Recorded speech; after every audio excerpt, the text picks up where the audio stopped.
Today is a very special day for a very special person.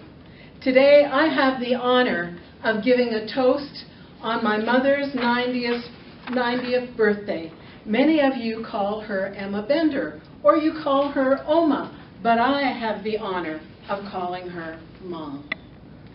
She was born in 1927 in a little country called Lithuania, where they were still plowing with horse teams.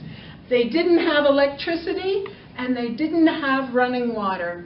It must have been very hard, but not as hard as fleeing her country as a young teenager with the Russian bombs exploding around their cart, their horse-drawn cart, as they made their way as fast as they could into Germany as the Russians advanced. They would never go home again. There, she was a brave young woman that helped her family survive as refugees in Germany. But it was also there that a few years later that she met a young man named Helga Bender. And he swept her off her feet and all the way to Canada a few years later. By then they had a couple of kids in tow. They came to a promised land to build a life of promise for not only themselves, but their family and their future generations. It wasn't easy there either. They were immigrants.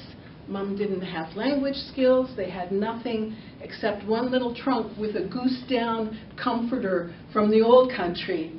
And they didn't understand Canadian ways.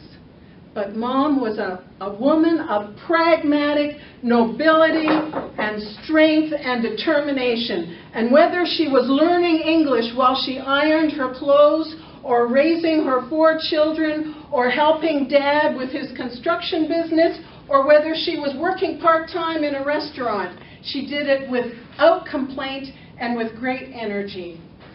She always put her family first, and I remember waking up in the morning after hearing her sewing machine humming much of the night, and there were 3 Swiss polka-dotted dresses for us girls, and we put them on with our matching hats and our matching gloves, and we were ready for Easter Sunday. My mom loved us and cared for us, and she always made sure her hard work and struggles were for our betterment. Not only did she conquer difficulties, but she overcame tragedies and loss. When her husband was killed tragically, her daughter died, my sister Erica, and also her grandson Ben, when he was killed tragically. And she rose up to shine again.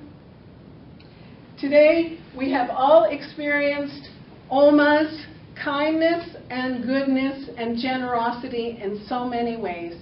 And I would like to raise a toast to Emma Bender and thank her for her extraordinary life of nobility, strength, and love to give us a bright future and a bright hope.